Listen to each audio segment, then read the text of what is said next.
இன்னைக்கு யூடியூப்ல நீங்க ஒரு படத்துக்கு ரோஸ்ட் அப்படின்னு பார்த்தீங்கன்னா, அதாவது உதாரணத்துக்கு குண்டூர் காரம், அப்புறம் பகவத் கேசரி, இன்னைக்கு அனிமலுக்கு இருக்கிற எல்லா யூடியூபர்ஸ்க்குமே ரோஸ்ட் போட்டாங்க. இன்னொரு பக்கம் பார்த்தீங்க அப்படின்னா, லாஜிக் மிஸ்டேக் அப்படின்னு சொல்லிட்டு, என்னடா இது இப்படி பண்ணி வச்சிருக்கீங்க அப்படின்னு சொல்லிட்டு இன்னொரு பக்கம் பயங்கரமா ட்ரோல் இருக்கும். ஆனா நம்ம கொஞ்சம் கூட யோசிக்காத நேரத்துல நம்மளுக்கு ஒரு கண்கட்டி வித்தை காமிச்சு விட்டு போயிருக்காங்க ஒரு 5 படத்துல. அந்த 5 படம் என்ன படம் அப்படிங்கறத தான் பார்க்க போறோம். சோ வீடியோக்குள்ள போறதுக்கு முன்னாடி நம்ம சேனலை நீங்க சப்ஸ்கிரைப் பண்ணலாம்னா பண்ணிடுங்க.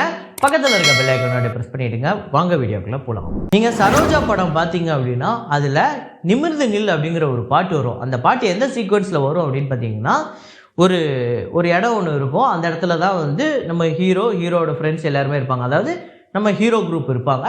வில்லனுங்க அந்த இடத்துக்கு வர போறாங்க, இவங்களெல்லாம் கொல்ல போறாங்க. அதுக்கு அதுலேருந்து தடுக்கிறதுக்காக இவங்க முன்கூட்டியே இந்த இடத்துல நின்னா இது உழுகுற மாதிரி, அங்கே நின்னா இது உழுகுற மாதிரிலாம் நிறைய செட்டப் பண்ணி வச்சுருப்பாங்க. ஸோ அப்போ வில்லனுங்க வரும்போது இதை இழுத்து விட்டா அது உழுகும், அதை இழுத்து விட்டா இது உழுகுங்கிற மாதிரி ஒரு விஷயம் பண்ணி வச்சுருப்பாங்க.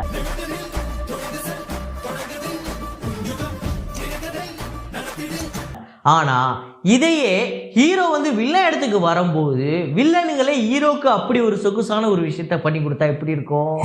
இல்லை, புரியல. ஆமாங்க, அப்படிப்பட்ட ஒரு விஷயம்தான் சர்தார் படத்தில் பண்ணி வச்சுருக்காங்க. சர்தாரில் கடைசியில் அந்த அப்பா சர்தார் இருக்கார்ல, அவர் வில்லனுங்க இடத்துக்கு போவார். அங்கே போனால் அவங்க சொகுசாக இவருக்கு ஒரு பெல்ட் ஒன்று வச்சுருப்பாங்க, அதை பிடிச்சி இழுப்பார். அதை பிடிச்சி ஒன்றில் இது பண்ணுவார். அப்புறம் ஒரு பைப்பை இழுத்து விடுவார். இது மாதிரி அவங்களுக்கு ஏற்ற மாதிரி சொகுசாக எல்லாத்தையும் பண்ணி கொடுப்பாங்க. இது இல்லாமல் இன்னொரு இடத்துக்கு போவாங்க, அந்த வாட்டர் டேங்க் இருக்கிற இடத்துக்கு. அங்கே போனால் ஒரு பெல்ட்டை பிடிச்சி இழுப்பார். அங்கேருந்து மொத்தமாக ராடெல்லாம் விழுந்து எல்லாரும் மேலே விடுவோம். ஸோ இவருக்கு ஏற்ற மாதிரி வில்லன்களே ஹீரோக்கு சொகுசு பண்ணி கொடுத்த படம் தான் சர்தார். மனுஷன்லாம் இருக்கனாலதான் கொஞ்சமாச்சும் மழை பெய்யுது. ஸோ இந்த படத்தை பார்க்கும்போது நம்ம பெருசாக கவனிச்சிருக்க மாட்டோம். ஒரு சீனா பார்க்கும்போது என்னடா எதை இழுத்து விட்டாலும் இவருக்கு சாதகமாகவே நடக்குது அப்படிங்கிற மாதிரி நம்மளை யோசிக்க வச்ச ஒரு சீனு.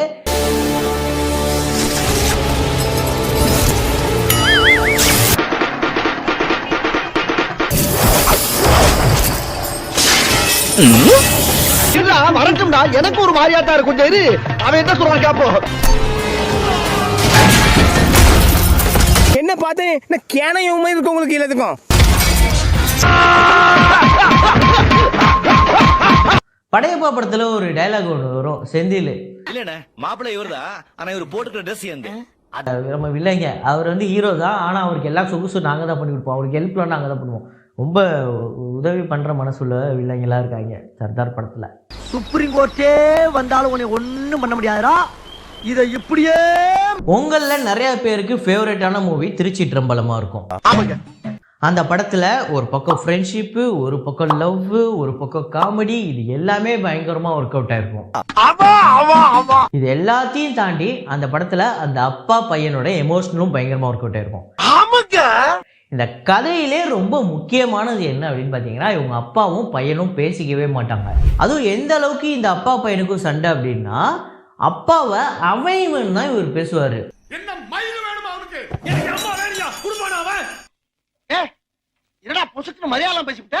சரி, அப்படி பேசிக்கிற அளவுக்கு இவங்களுக்கு 2 பேருக்கு என்னப்பா பிரச்சனை அப்படின்னு பார்த்தீங்கன்னா, ஒரு ஃப்ளாஷ்பேக்கு சில வருடங்களுக்கு முன்னாடி ஒரு ஆக்சிடென்ட் ஒன்று இருக்கும். இந்த கதைக்கே ரொம்ப முக்கியமான ஃப்ளாஷ்பேக் அது. அந்த சீனில் எப்படி இருக்குது அப்படின்னு பார்த்தீங்கன்னா, இவர் ஃபோனை யூஸ் பண்ணிக்கிட்டு போய் ஒரு ஆக்சிடென்ட் பண்ணிடுவார். ஆமாங்க, இந்த காலத்தில் ஃபோன் யூஸ் பண்ணிக்கிட்டு என்னத்தங்க ஃபுல்லாக ஃபேஸ்புக்கு அது இதுன்னு தாங்க இருக்காங்க அப்படின்னு தான் நீங்கள் நினைப்பீங்க. ஆனால் அது கிடையாது. அது கொஞ்சம் அந்த 2000 ஸ்டார்டிங் பீரியடு போல். ஸோ அவர் அந்த பட்டன் ஃபோனை வச்சு யூஸ் பண்ணிக்கிட்டு இருப்பார். பட்டன் ஃபோனையே பார்த்துட்டு இருப்பார். அப்படி என்ன தாங்க பார்க்குறீங்க, ஏதாவது ஃபேஸ்புக்கில் நோட்டிஃபிகேஷன் வந்தா? இல்லைங்க, நான் அதுக்கு முன்னாடி காலகட்டத்தில் இருக்கேங்கன்னு சொல்கிறாரு.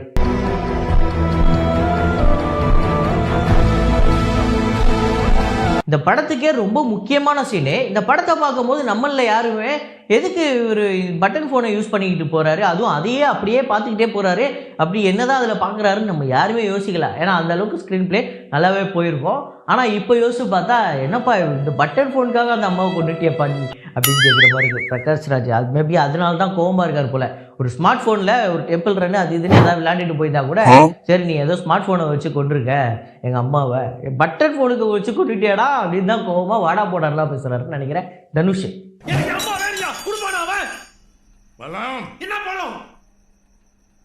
இப்போ நான் உங்ககிட்ட ஒரு கேள்வி ஒன்று கேட்குறேன், அதுக்கு பதில் அப்படிங்கிறத கமெண்ட்டில் போடுங்க. உங்களுக்கு ஒரு பயங்கரமான ஒரு பவர் ஒன்று வந்துருச்சு.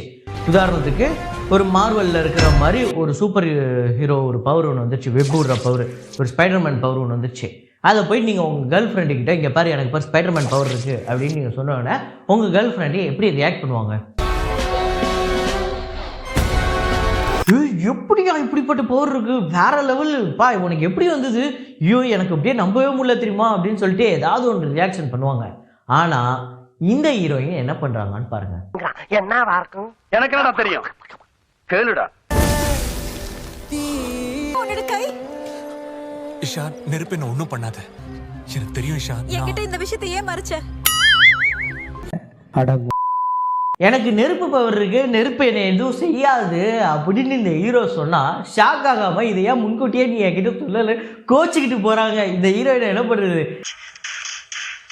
இந்த படத்தையும் நம்ம பார்த்தோம், இதுல வேற ஒரு 4 சூப்பர் ஸ்டாரை கூப்பிட்டு வந்து ஒரு சீரியல் நடிகை வச்சு போட்டு தள்ளுவாங்க. சரி ஓகே, அதெல்லாம் எதுக்கு, இந்த பாருங்க இந்த ஹீரோயின் பாருங்க எப்படி கோச்சிக்கிட்டு போறாங்க. சின்ன பையனா இருக்கும்போது எனக்கு தெரியும் நெருப்பு என்ன எரிக்காத மாதிரி எனக்குள்ள ஏதோ இருக்கு இஷா. அடுத்ததா ஒரு படத்துல மிகப்பெரிய கண்கட்டி வித்தையை காமிச்சிருக்காங்க. அது என்ன அப்படின்னா, இப்போ நீங்கள் வழக்கமாக உங்கள் ஃப்ரெண்டுக்கிட்ட ஏதாவது ஒரு பிரச்சனை, மச்சான் ஒரு 4000 ரூபா 5000 ரூபா அந்த போட்டு விட்றோம் அப்படின்னா உடனே அவர் வந்து அப்படின்னு சொல்லிடுவாங்க. ஆனால் ஃப்ரெண்ட்ஷிப்காக 400 கோடி கைமாத்தா கொடுத்தது பார்த்துருக்கீங்களா? ஆமாங்க, நீங்கள் கரெக்டாக கெஸ் பண்ண அதே படம் தான் வாரிசு தான். ஆமாங்க, வாரிசு படத்தில் கணேஷ் வெங்கட்ராமன் என்ன பண்ணுவார்னா நம்ம ஷியாமுக்கு 400 கோடி கைமாத்தா கடன் கொடுத்துருப்பாரு. உங்க அப்பா கூட ப்ராஜெக்ட் மேல நம்பிக்கை வச்சு பணம் கொடுக்காதப்போ நான் தான் கொடுத்தேன் 400 கோடி. ஸோ அதனால பின்னாடி பிரச்சனை வரும். இது எல்லாத்தையுமே நம்ம ஹீரோ தான் ஃபேஸ் பண்ணுவார். நம்ம ஹீரோ வேற, அந்த படத்தில் வேற எந்த குடும்பத்தில் தான் பிரச்சனை இல்லை, ஆனால் நமக்குன்னு இருக்கிறது ஒரு குடும்பம் தானே அப்படின்னு சொல்லுவார். ஆனால் அவங்க அண்ணனுக்கு மட்டும் 2 குடும்பம் இருக்கும். ப்ரோ ஒரு அளவுக்கு தான் ப்ரோ, எல்லாமே சும்மாலாம் நோண்ட கூடாது ப்ரோ. வழக்கமா ஒரு படம் நம்ம பார்க்குறோம், அந்த படம் நல்லா இல்லை அப்படின்னா நல்லா இல்லைன்னு நம்ம இப்போ வந்து வெளில சொல்ல முடியாது. ஒரு பெரிய ஹீரோவோட படம் வந்தால் அந்த ரசிகர்கள் என்ன பண்ணுவாங்கன்னா, இது எப்படிப்பட்ட படம் தெரியுமா, எப்படிப்பட்ட சீன் தெரியுமா, இதெல்லாம் உனக்கு புரியாது அப்படின்னு சொல்லிட்டு ஒரு பக்கம் இங்கே முட்டு கொடுப்பாங்க. அப்படியே இல்லைனாலுமே சில ரிவ்யூவர்ஸ் என்ன பண்ணுவாங்கன்னா காசு வாங்கிட்டு அந்த படத்துக்கு முட்டு கொடுப்பாங்க.